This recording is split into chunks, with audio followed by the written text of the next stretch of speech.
Assalamualaikum warahmatullahi wabarakatuh. Terima kasih kepada Ibu dan teman-teman semua. Pada kesempatan kali ini, saya akan menjelaskan penelitian saya, yaitu implementasi metode MRP atau Material Requirement Plan guna optimalisasi persediaan bahan baku pada UMKM Perumahan Indah.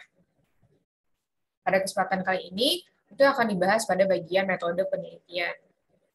Itu diawali dengan tahap pendahuluan, dimulai dengan studi literatur dan juga studi lapangan.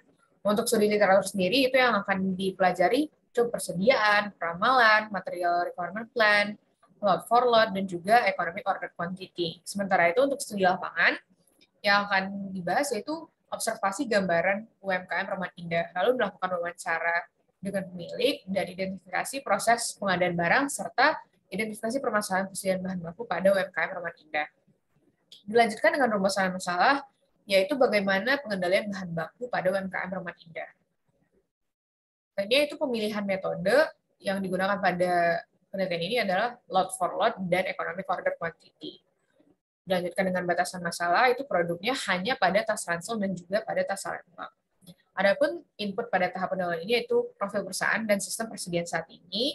Untuk prosesnya itu studi literatur, wawancara dengan Bu Desi Asrani selaku istri dari pemilik UMKM Perumahan Indah, dan mencurahkan hasil perbandingan studi lapangan dan juga studi literatur.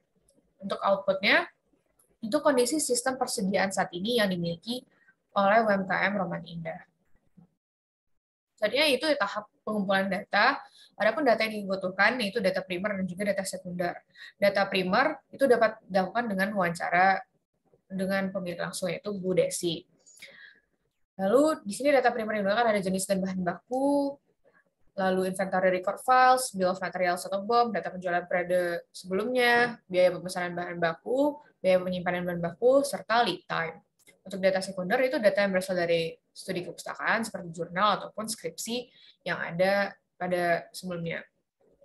Adapun input pada tahap pengumpulan data, itu perumusan masalah, pemilihan metode, batasan masalah, dan prosesnya itu wawancara dengan Bu Desi untuk mendapatkan data primer dan dibuktikan, lalu mencari data tambahan melalui studi kepustakaan, sementara itu untuk output, itu data yang digunakan untuk perhitungan. Selanjutnya itu tahap pengolahan data, itu kita awali dengan peramalan, lalu dilanjutkan dengan pengolahan data dengan MRP. Adapun tahapan penyusunan MRP yaitu peramalan dan permintaan JIP atau jadwal induk produksi, lalu goals requirement, netting, loading, dan explosion. Untuk inputnya itu hasil pengumpulan data pada sebelumnya, lalu dilanjutkan dengan proses untuk membuat plot data permintaan bahan baku berdasarkan data historis, lalu menentukan metode peramalan berdasarkan plot data, memilih metode peramalan dan verifikasi peramalan terpilih, menghitung hasil peramalan, perhitungan jumlah pemesanan optimal, perhitungan interval waktu pemesanan bahan baku kembali, serta perhitungan biaya persediaan. Untuk outputnya, biaya persediaan dengan metode LFL dan NEOKI pada kondisi sebelumnya.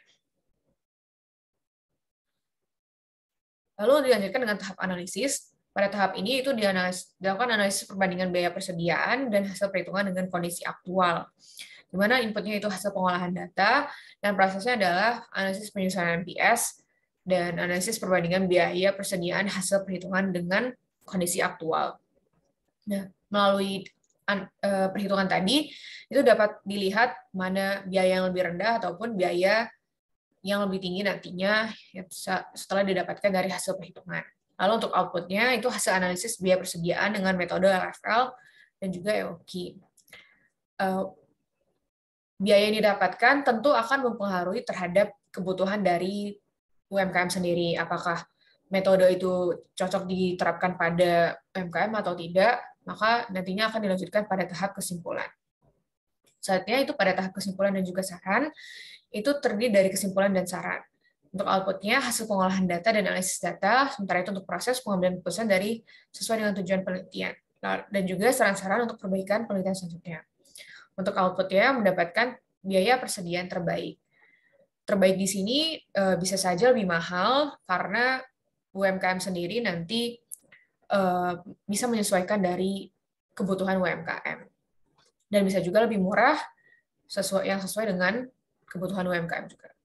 Mungkin sekian dari presentasi saya. Mohon maaf apabila ada kesalahan. Saya tutup. Assalamualaikum warahmatullahi wabarakatuh.